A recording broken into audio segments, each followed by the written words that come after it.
When I think back to that Saturday afternoon, I can still hear the sudden creak of the door and the way my nephew's wide eyes landed on me before I had time to explain. It had been one of those rare weekends when the house felt calm and quiet, the sun slanting through the blinds and the gentle hum of the ceiling fan filling the silence. I was completely absorbed in what I was doing, almost childlike in my focus. My name is Laura, and I live in a suburban neighborhood just outside Chicago.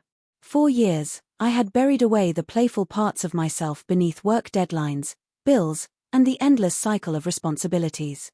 But a few months before this story began, I bought something that reignited that old spark, an elaborate, vintage wooden train set, the kind that came with miniature tunnels, hand-painted cars, and winding tracks. Some people would probably laugh at me for spending money on something like that at my age, but for me it was more than a toy. It was a reminder of my late father, who had built little models like these when I was a child. Playing with it felt like reconnecting with a lost part of my own history. That afternoon, I had the train tracks spread out all across the living room floor, pieces connected in loops and bridges, the whole scene resembling a tiny world in motion. I had just finished attaching one of the smaller engines to the front of the cars and was crouched down, gently nudging it forward, listening to the soft click-clack of the wheels. It was silly, I know. But in that moment, I wasn't Laura the overworked adult. I was simply a girl again, wide-eyed and fascinated by imagination. I didn't hear the footsteps in the hallway.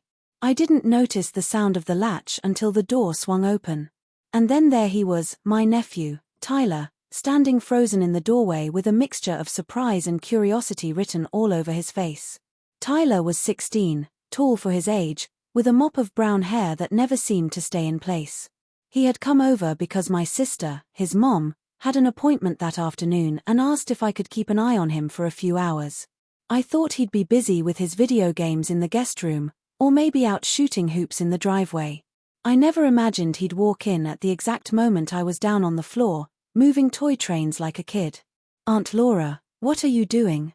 His voice carried both confusion and amusement. I froze for half a second, my cheeks heating as though I had been caught in something scandalous. It wasn't shame exactly, but there was definitely embarrassment. Adults were supposed to sip coffee, read newspapers, watch TV, grown-up things. We weren't supposed to sprawl on the carpet playing with miniature locomotives. I laughed nervously and tried to explain.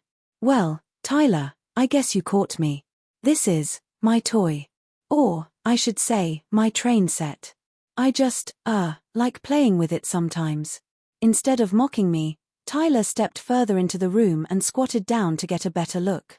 His eyes followed the winding tracks across the floor, the tiny painted trees and the cardboard station house I had set up. "This is actually pretty cool," he said after a pause. "Where'd you get it?" Relief washed over me, and I let out a breath I didn't know I had been holding. It belonged to my dad originally. He gave it to me years ago, and I fixed it up recently. I guess you could say it's a little piece of family history. Tyler nodded slowly, as though trying to piece together the idea of his usually practical aunt enjoying something so whimsical. He reached out and gently rolled one of the cars forward, his face lighting up with genuine interest. That small gesture changed everything. In an instant, what had started as an embarrassing moment transformed into an unexpected bridge between us. The rest of that afternoon unfolded in a way I'll never forget. Instead of teasing me, Tyler sat down on the carpet beside me, and together we began building new tracks. He had ideas about how to make the loops more complex, and I showed him how to balance the bridges so they wouldn't collapse under the weight of the train. Hours passed without either of us noticing, laughter echoing through the house as we experimented with different designs. At one point, Tyler leaned back against the couch, smiling. "You know, Aunt Laura, I think this is the first time I've seen you. I don't know, having fun like a kid." His words hit me in a way I didn't expect. Maybe he was right. Maybe I had been too serious for too long. That little train set had cracked open something inside me, and now, sharing it with my nephew, it felt even more meaningful. Over the next few weeks, this became our secret ritual. Whenever Tyler came over, we'd find time to work on the train set. Sometimes we'd invent whole backstories for the tiny townspeople, other times we'd challenge ourselves to build the most complicated track we could imagine. It became less about the toy itself and more about the bond forming between us. Tyler, who usually kept to himself and rarely talked about his feelings, began opening up to me. He told me about the pressures of high school, the way he sometimes felt invisible among his peers, and his dreams of becoming an engineer one day.